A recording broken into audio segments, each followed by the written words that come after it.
نحمد و نصلی علی رسول الکریم وبعد اعوذ باللہ من الشیطان الرجیم بسم اللہ الرحمن الرحیم الذین یبلغون رسالات اللہ ویخشونہ ولا یخشون احدا الا اللہ وکفی باللہ حسیبا ما کان محمد آبا احد من رجالکم ولکن رسول اللہ وخاتم النبیین وکان اللہ بکل شیء علیما۔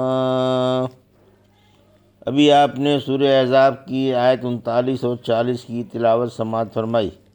ان آیتوں کا ترجمہ اور تفسیر اس طرح ہے: الذین یبلغون رسالات اللہ ویخشونہ ولا یخشون احدا الا اللہ وکفی باللہ حسیبا۔ آیت 39: ما کان محمد آبا احد من رجالکم ولکن رسول اللہ وخاتم النبیین وکان اللہ بکل شیء علیما۔ آیت 40: ترجمہ: جو اللہ کے احکام اور پیغام پہنچاتے ہیں اور اس سے لرزتے ہیں اور اللہ کے سوا کسی سے نہیں ڈرتے اور اللہ حساب لینے کے لیے کافی ہے۔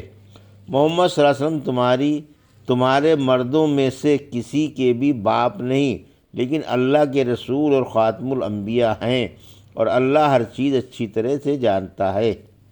یہ تھا ترجمہ سورہ احزاب کی آیت 39 اور 40 کا تفسیر۔ آیت 39: تبلیغ کرنے والوں کی تعریف۔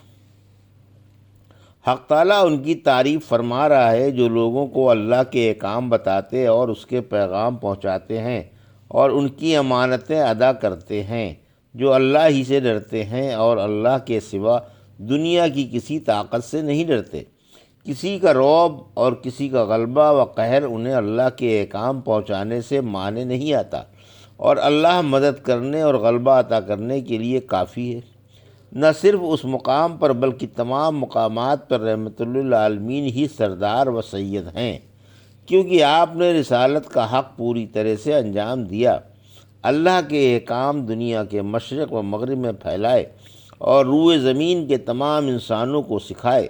حق تعالیٰ نے آپ کے دین کو اور آپ کے بول کو دنیا کے تمام مذاہب و ادیان پر غلبہ عطا فرمایا، کیونکہ آپ سے پہلے انبیاء اپنی اپنی قوموں کی طرف بھیجے جاتے تھے، لیکن آپ دنیا کی تمام قوموں کی طرف، عرب و عجم کی طرف اور گوروں اور کالوں کی طرف بھیجے گئے۔ سورہ اعراف کی آیت 158 میں فرمایا: آپ فرما دیں لوگوں، میں تم سب کا رسول ہوں۔ آپ کے بعد آپ کی امت نے یہ منصب سنبھالا اور یہ خدمت سب سے بہترین طریقے پر صحابہ کرام رضوان اللہ علیہم اجمعین نے انجام دی۔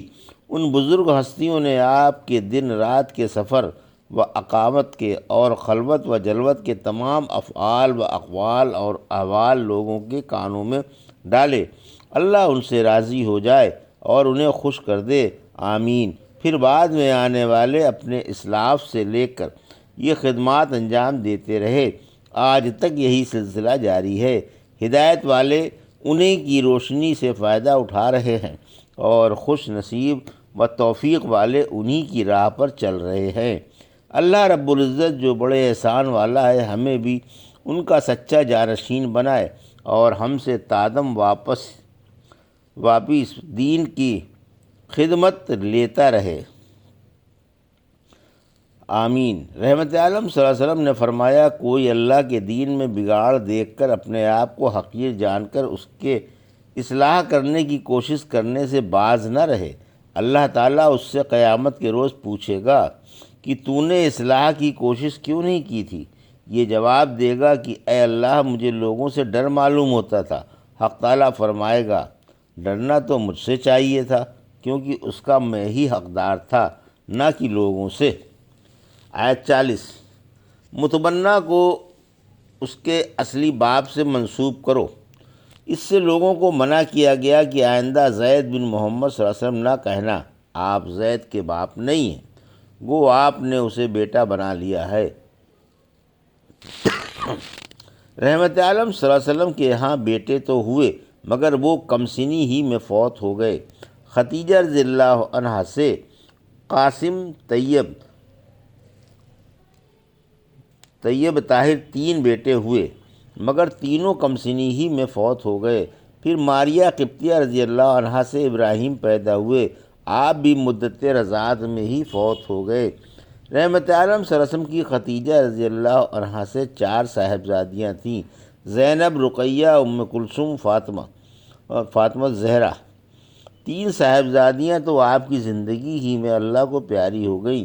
صرف فاطمہ رضی اللہ عنہا آپ کے بعد آپ کی وفات کا صدمہ اٹھانے کے لیے 6 ماہ تک زندہ رہیں۔ رحمت عالم صلی اللہ علیہ وسلم خاتم الانبیاء ہیں۔ پھر فرمایا کہ آپ تو اللہ کے رسول اور خاتم الانبیاء ہیں۔ دوسری جگہ فرمایا سورہ انعام کی آیت 124 میں، اللہ رسالت کی جگہ کو خوب جانتا ہے۔ اس آیت میں اس بات کی صراحت ہے کہ آپ کے بعد کوئی نبی نہیں۔ پھر جب آپ کے بعد کوئی نبی نہیں تو رسول بھی بدرجہ اولیٰ نہیں، کیونکہ مقام رسالت مقام نبوت سے خاص ہے۔ ہر رسول نبی ہوتا ہے لیکن ہر نبی رسول نہیں ہوتا۔ ختم نبوت کے بارے میں متواتر احادیث آئی ہیں۔ مثلا نبیوں میں میری مثال ایسی ہے جیسے کسی نے ایک گھر بنوایا جسے خوبصورت اور مکمل بنوا لیا، مگر اس میں ایک اینٹ کی جگہ چھوڑ دی۔ لوگ گھر دیکھنے آنے لگے اور اس کی تعریف کرنے لگے اور کہنے لگے کہ اگر اس جگہ بھی اینٹ رکھ دی جائے تو خوب ہو، اس لیے میں نبیوں کے اس مکان کی آخری اینٹ ہوں۔ رسالت و نبوت ختم ہو گئی، اب میرے بعد نہ کوئی رسول ہوگا اور نہ نبی۔ یہ بات سن کر لوگ گھبرائے۔ فرمایا لیکن مبشرات باقی ہیں۔ پوچھا گیا مبشرات کیا ہے؟ فرمایا مسلمانوں کے خواب جو نبوت کا ایک حصہ ہیں۔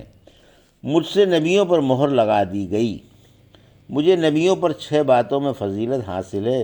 مجھے جامع کلمے عطا فرمائے گئے، دشمن کے دلوں میں رعب ڈال کر میری مدد کی گئی، میرے لیے مال غنیمت حلال کر دیا گیا، میرے لیے تمام روئے زمین نماز پڑھنے کی جگہ اور پاک بنا دی گئی، میں تمام مخلوق کی طرف بھیجا گیا ہوں اور مجھ پر نبوت ختم کر دی گئی۔ میرے یہ نام ہیں: محمد صلی اللہ علیہ وسلم، احمد صلی اللہ علیہ وسلم، ماہی صلی اللہ علیہ وسلم۔ اللہ میری وجہ سے کفر مٹا ڈالے گا۔ حشر لوگ میرے بعد قبروں سے اٹھیں گے اور عاقب صلی اللہ علیہ وسلم میں سب سے پیچھے آنے والا ہوں، میرے بعد کوئی نبی نہیں۔ ایک دن رحمت عالم صلی اللہ علیہ وسلم تشریف لائے جیسے ہمیں رخصت کرنے آئے ہوں، اور 3 بار آپ نے فرمایا میں محمد صلی اللہ علیہ وسلم اور امی نبی ہوں۔ پھر فرمایا میرے بعد کوئی نبی نہیں، مجھے جامع معنی اور فاتح و خاتم کلمے دیے گئے ہیں۔ مجھے معلوم ہے کتنے جہنم کے داروغہ ہیں اور کتنے عرش اٹھانے والے فرشتے۔ میرا امت سے تعارف کرا دیا گیا ہے اور مجھے اور میری امت کو عافیت عطا کی گئی ہے، لہذا جب تک میں تم میں زندہ ہوں میری بات سن کر اس پر عمل کرتے رہو، اور جب اللہ مجھے بلا لے گا تو اللہ کی کتاب کو مضبوط پکڑ لو، اسی کی حلال و حرام کردہ چیزوں کو حلال و حرام سمجھو۔ ختم نبوت کے بارے میں اور بھی بہت سی حدیثیں آئی ہیں۔ اللہ کی اپنے بندوں پر یہ زبردست نعمت ہے کہ اس نے ان کی طرف رحمت للعالمین نبی صلی اللہ علیہ وسلم بنا کر بھیج، پھر آپ کو خاتم الانبیاء بنایا، آپ کے لیے توحید والا دین مکمل بنایا۔ اللہ نے اپنی کتاب مقدس میں اور اس کے رسول نے احادیث متواترہ میں صاف صاف بتا دیا کہ آپ کے بعد کوئی نبی نہیں، تاکہ امت کو معلوم ہو جائے کہ آپ کے بعد قیامت تک جو شخص نبوت کا دعویٰ کرے وہ جھوٹا، کذاب، مفتری اور دجال ہے، خود بھی گمراہ ہے اور لوگوں کو بھی گمراہ کر رہا ہے۔ اگرچہ وہ شعبدے کمالات، طلسمات اور کرتب دکھائے اور دیگر حیرت انگیز باتوں کا اظہار کرے، ارباب دانش خوب جانتے ہیں کہ یہ سب دھوکہ، فریب، مکاری، عیاری اور چال بازی ہے اور سراسر گمراہی ہے۔ تم کو معلوم نہیں یمن میں اس اسود ازنا نے اور یمامہ میں مسیلمہ کذاب نے کیا کیا جھوٹے کمالات دکھائے تھے اور کیسی کیسی باتیں گڑھی تھیں۔ ان کی انہی باتوں سے اور انہیں جھوٹے کمالوں سے ارباب فہم سمجھ گئے کہ کمبخت دونوں جھوٹے اور گمراہ ہیں۔ اسی طرح قیامت تک جو بھی نبوت کا دعویٰ کرے گا جھوٹا اور کذاب ہوگا۔ ایسے جھوٹوں کا سلسلہ مسیح دجال پر ختم ہو جائے گا۔ حق تعالیٰ اپنی مہربانی سے ہر مدعی نبوت میں کچھ ایسی باتیں پیدا فرما دیتا ہے جن سے اہل علم اور ایمان والے ان کے جھوٹ اور تلبیس کو تاڑ جاتے ہیں۔ ان بدبختوں کو یہ خدمت نصیب ہی نہیں ہوتی کہ لوگوں کو بری باتوں سے روک کر انہیں اچھی باتوں کی طرف لے آئیں۔ کبھی شاذ و نادر ہی ایسا کام ان سے سرزد ہوتا ہے، کیونکہ اس میں بھی ان کی دنیوی اغراض فاسدہ جھانک رہی ہوتی ہے۔ ان کے اقوال و افعال فسق و فجور کی پوٹ اور افطرہ پردازیوں کی پٹاریاں ہوتی ہیں۔ سورہ شعراء کی آیت 221 222 نے فرمایا، کیا میں تم کو خبر دوں کن لوگوں پر شیطان اترتے ہیں؟ ہر افطرہ پرداز و گنہگار پر شیطان اترتے ہیں، لیکن انبیاء کا حال بالکل ان کے برعکس ہوتا ہے، کیونکہ وہ انتہائی نیک، پکی سچی ہدایت و استقامت والے اقوال و افعال میں عادل، اچھی باتوں کی رغبت دلانے والے اور بری باتوں سے روکنے والے ہوتے ہیں۔ علاوہ ازیں ان کی صداقت معجزوں سے بھی ظاہر ہو جاتی ہے۔ ان پر حق تعالیٰ قیامت تک اپنی رحمتوں کی بارش فرماتا رہے، آمین۔ یہ تھا سورہ احزاب کی آیت 39 اور 40 کا ترجمہ اور تفسیر جو بھی آپ نے سماعت فرمائی۔ بارک اللہ لی و لکم فی القرآن الحکیم و نفعنی وایاکم بآیات الذکر الحکیم۔